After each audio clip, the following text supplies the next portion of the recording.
뉴욕시 소비자 보호국이 유명 베이커리 브랜드 파리바게트가 종업원들에게 근무 시간을 보장하지 않았다는 이유로 거액의 보상금과 벌금을 명령했습니다.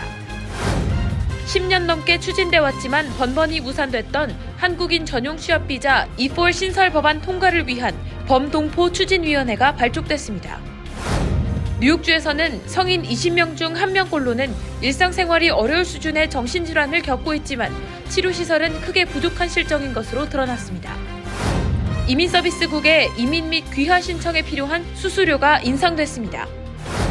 등록금 부담이 커진 데 비해 졸업장이 주는 가치가 낮아졌다는 인식이 확산하면서 대학 진학 대신 기술직을 선택하는 젊은 층이 늘고 있다는 보도가 나왔습니다. JFK 공항 직원들이 택시 운전사들로부터 지난 2년간 거액의 뇌물을 수수해온 것으로 드러났습니다. 최소 9명이 기소되고 10명 이상이 조사를 받고 있습니다. 중국에서 띄운 개인 드론이 북한 영공을 뚫고 경비가 삼엄한 신의주를 촬영한 영상이 미 온라인 커뮤니티에 공개돼 화제가 되고 있습니다.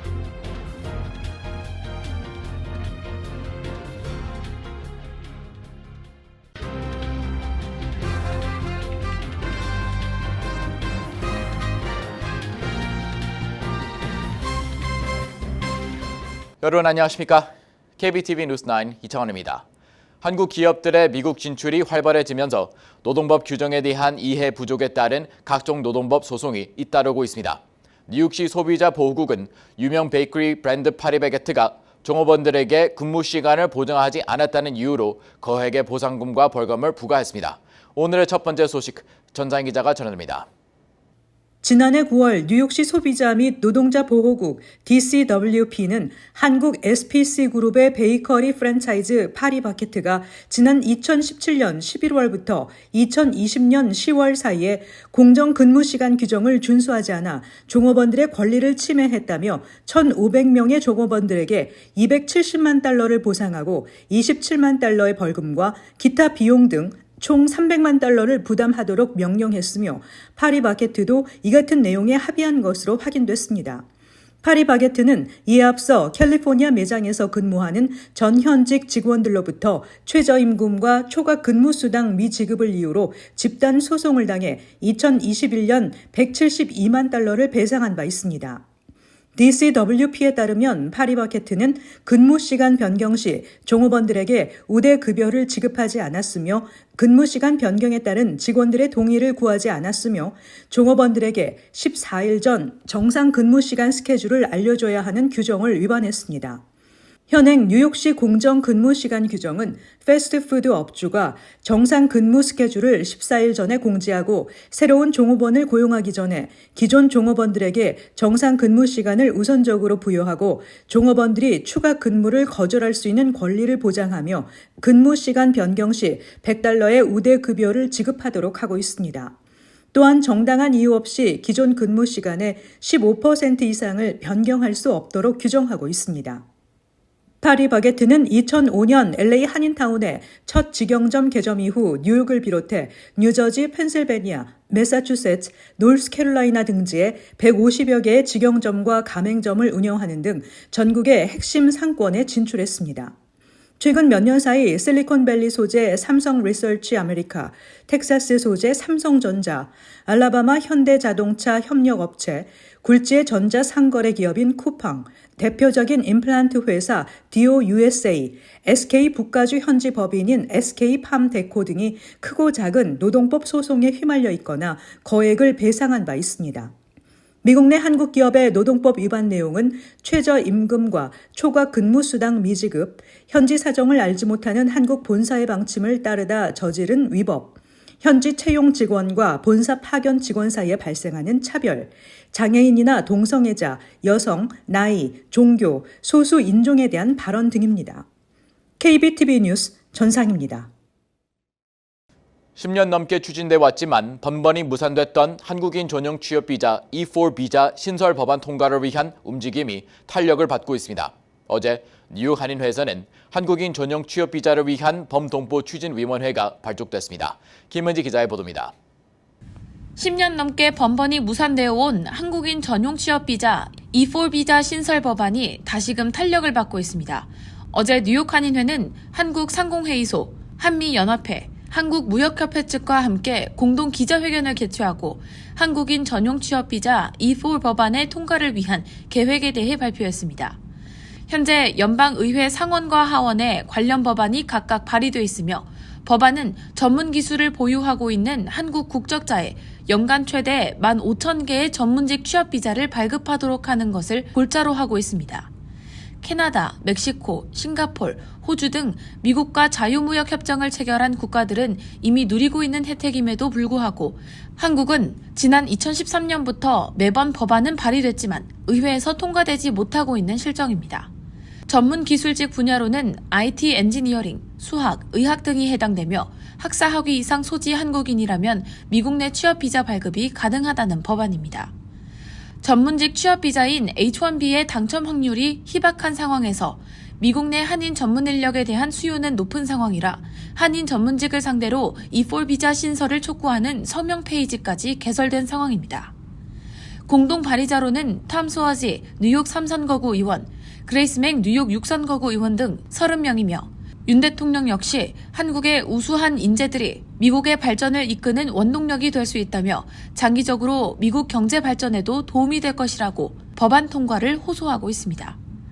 온라인 청원 사이트 서명운동에는 현재 600여 명 이상이 동참했으며 적극적인 홍보를 통해 서명 참여자를 늘린다는 게 위원회 측의 목표입니다. 실제로 미국은 자유무역 협정을 체결한 대상국에는 별도의 취업비자를 발급하고 있습니다.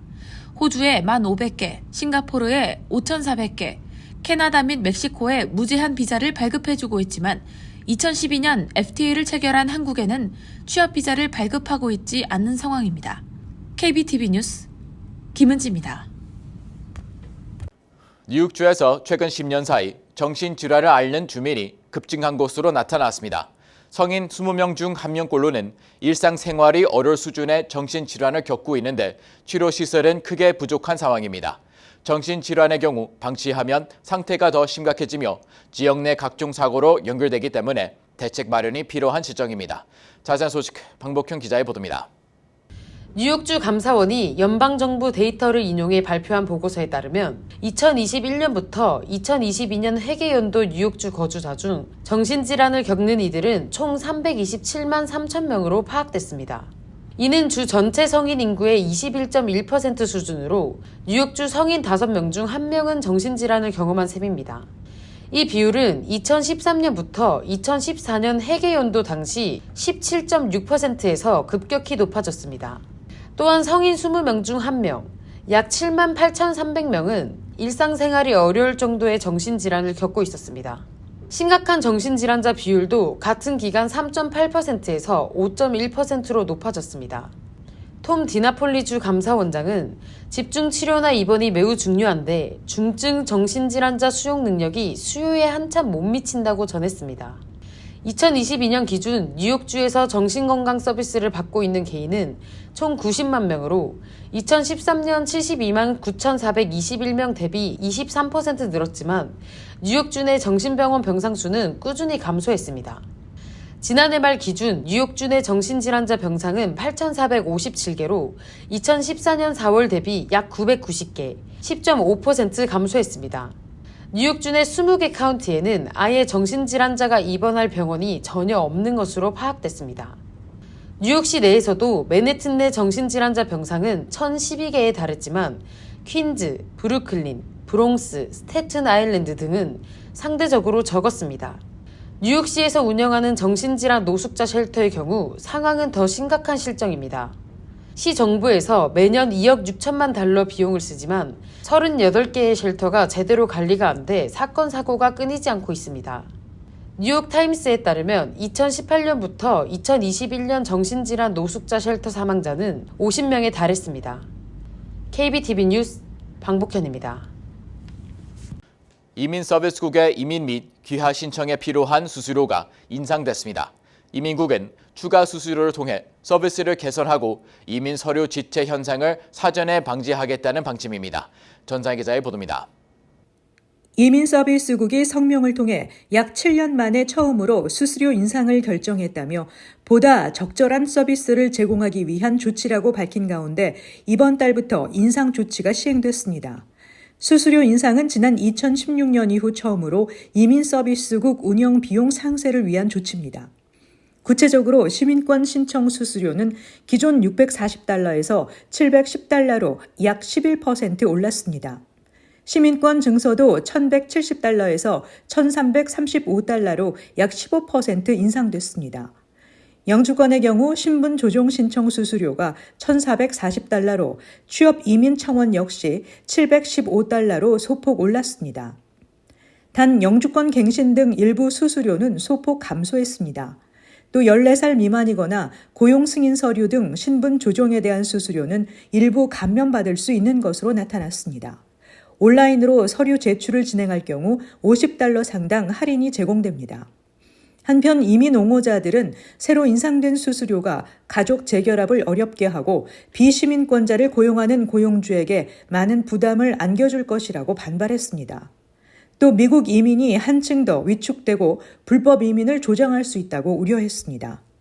KBTV 뉴스 전상입니다.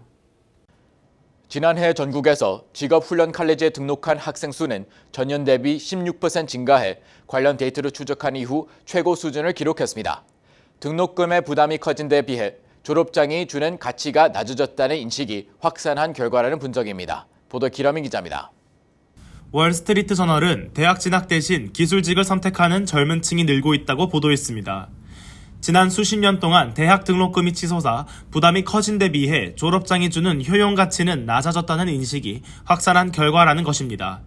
지난해 미국에서 직업훈련 칼리지에 등록한 학생 수는 전년 대비 16% 증가해 2018년 교육 분야 비영리 단체 NSC가 관련 데이터를 추적한 이래 최고 수준을 기록했습니다. 같은 기간 건설기술을 공부하는 학생과 차량 유지 보수 등 업무를 배우는 학생도 각각 23%, 7% 늘었습니다. 용접이나 배관 등의 업무가 높은 수익을 안겨주면서 기술직에 대한 부정적인 이미지도 사라지고 있습니다. 지난해 건설직 신규 직원의 임금은 전년 대비 5.1% 오른 $48,089를 기록했습니다. 같은 기간 서비스 분야 종사자 임금 인상률은 2.7%로 $39,520에 그쳤습니다. 급여 분석 업체 ADP는 건설직 신입 사원의 연봉 중간값이 회계사, 정보기술, 유지보수 업계 수준을 넘어선 지 이미 4년째라고 설명했습니다. 연봉 인상 속도도 가파르게 나타나 지난해에는 서비스직보다 배 가까이 빠른 연봉 인상 속도를 보여 업계 관계자들은 숙련공이 되는 기간인 5년 정도를 버텨내면 연봉이 억대에 달할 것으로 보고 있는 것으로 전해졌습니다. 직업훈련학교에서 9개월 과정의 용접 수업을 수료한 20세 테너 버제스는 일반 사무직보다 현장에서 뛰는 게 적성에 맞고 약 5년 뒤에는 1억 원대 연봉을 받을 수 있을 것 같다며 대학 졸업장을 못 받은 데에 대한 후회는 없다고 전했습니다. KBTV 뉴스 길레민입니다. 뉴욕 최대 국제공항인 JFK 공항에서 택시 배차 요원들이 택시 운전사들로부터 지난 2년간 $12,000 이상의 뇌물을 수수한 것으로 드러나 파장이 일고 있습니다. 현재까지 9명이 기소됐고 추가적으로 10명이 조사를 받고 있습니다. 계속해서 기러민 기자입니다.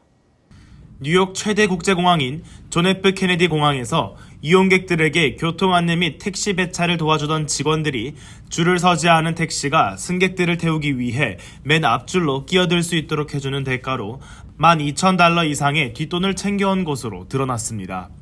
뉴욕시 퀸즈 지방검찰은 어제 해당 사실을 폭로하며 공항에서 승객을 픽업하려는 택시는 중앙 대기 장소에서 기다려야 하며 대기한 순서대로 승객을 태워야 하지만 최소 9명 이상의 배차 담당 직원이 이러한 시스템을 악용해 현금 $5 또는 젤과 같은 현금 송금 앱을 통해 뒷돈을 받고 대기시간 없이 맨 앞차로 새치기 할 수 있도록 도와온 정황이 드러났다고 밝혔습니다.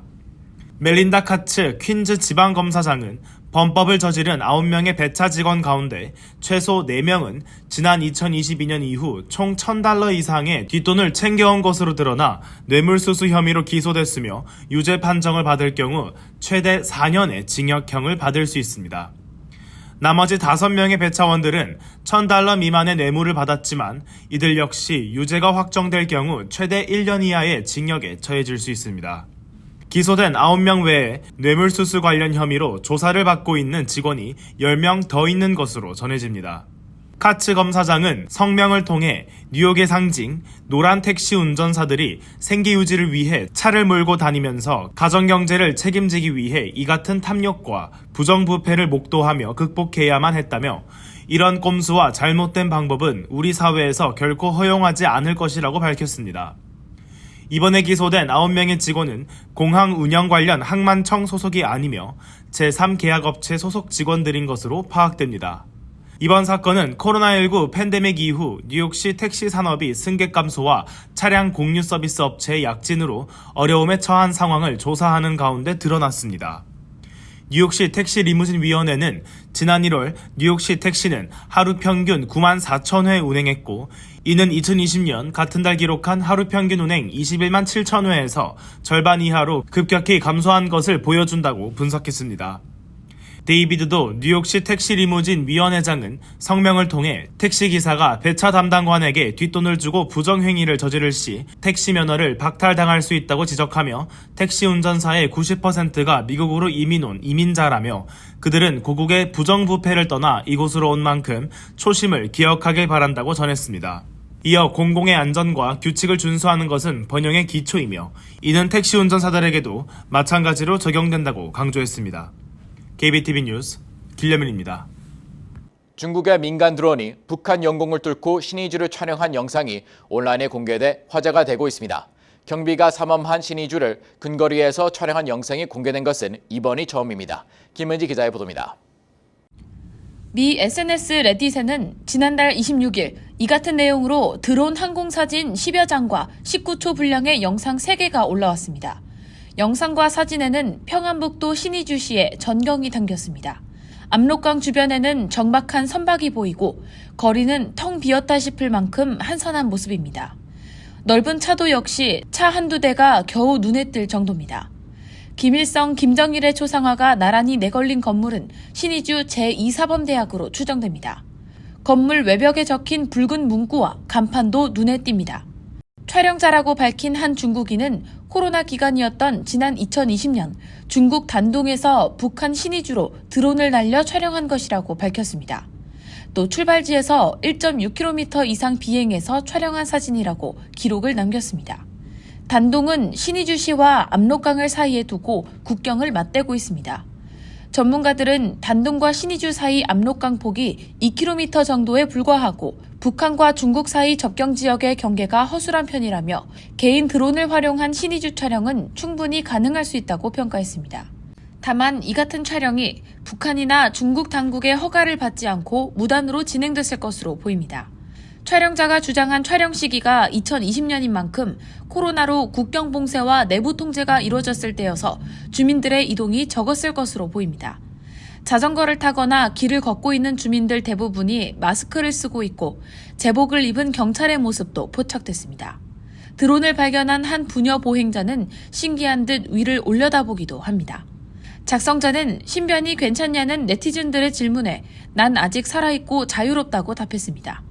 이전에도 접경 지역의 모습이 포착된 적은 있지만 근거리 모습까지 찍힌 것은 이례적입니다. KBTV 뉴스 김은지입니다. 연방질병통제예방센터에 따르면 지난 2023년 한 해 동안 코로나19로 인한 한인 사망자는 미 전역에서 128명으로 잠정 집계됐습니다. 이는 2022년과 비교해 65.9% 줄어든 수치였습니다. 코로나19로 인한 한인 사망자는 팬데믹이 시작된 지난 2020년 1,159명으로 최다를 기록했으며 이어서 2021년 836명, 2022년 875명, 2023년 128명으로 감소세를 이어왔습니다. 작년 한인 사망자의 경우 모두 65세 이상으로 잠정 조사됐습니다. 뉴욕시 보건국이 세균성 뇌수막염 증상을 보이는 환자가 급증하고 있다며 주의를 당부하고 나섰습니다. 뇌수막구균 질환은 지난 2021년 이후 전국적으로 또 뉴욕시 5개 보로 내에서 그 사례가 증가하기 시작했습니다. 최근 CDC에 따르면 올해 3월 25일까지 전국적으로 143건의 침습성 수막규균 질환이 발생했으며 이는 지난해 같은 기간 81건보다 더 증가한 수치입니다. 뉴욕시의 경우 2021년 15건에서 지난해 28건으로 지난 3년간 연간 환자 수가 증가했으며 이 기간 동안 사망률은 약 7%를 기록했습니다. 뉴욕시 보건국은 올 들어 지금까지 5개 자치구에서 사망자 1명을 포함해 11건의 환자가 발생했다고 밝혔습니다.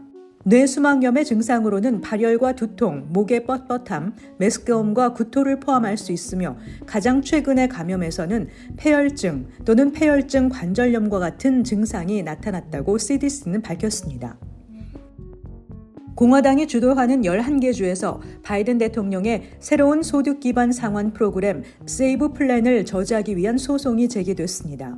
지난달 28일 소송을 주도한 캔자스주의 크리스코 바흐 주 검찰총장은 바이든 행정부가 연방 대법원의 학자금 대출 탕감 계획 기각 판결을 무시하고 계속해서 법을 위반하고 있다며 바이든 행정부와 미겔 카르도나 교육부 장관을 상대로 소송을 제기했습니다. 또 공화당은 세이브 플랜으로 인해 주정부에 부정적인 영향이 있을 것이라고 주장했습니다. 한편 이번 소송은 이미 세이브를 통해 대출액이 탕감된 차용자에게는 영향을 주지 않습니다. 뉴욕시 앱 기반 음식 배달 노동자의 최저임금이 팁 전 시간당 19달러 56센트로 인상됩니다. 최저임금제가 시행되기 이전에 근로자들은 팁을 받기 전 시간당 평균 5달러 39센트를 벌고 있었습니다. 이는 2020년 전기 자전거가 합법화된 후 배달 노동자의 부음을 해결하기 위한 시 정책 중 하나입니다. 시는 보도자료를 통해 임금 인상은 뉴욕시 5개 보로에서 음식을 배달하는 6만 명 이상의 뉴욕 시민에게 영향을 미치며 뉴욕시는 전국 최초로 배달 노동자에 대한 최저임금을 시행하는 도시로 계속 차별화되고 있다고 밝혔습니다. 잠시 후 커뮤니티 브리핑을 전해드립니다.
이어서 환율과 증시 전해드립니다.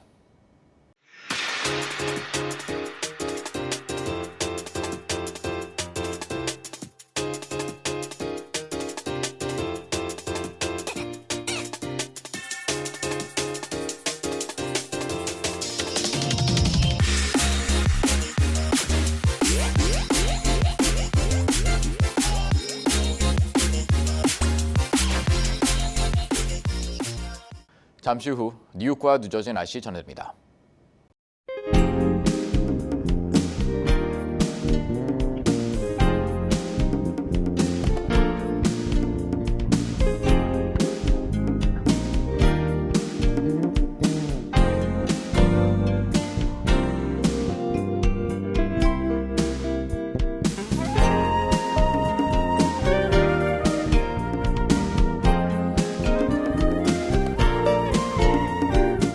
KBTV 뉴스9 마칩니다. 오늘도 시청해 주셔서 감사합니다. 편안한 밤 보내시 바랍니다.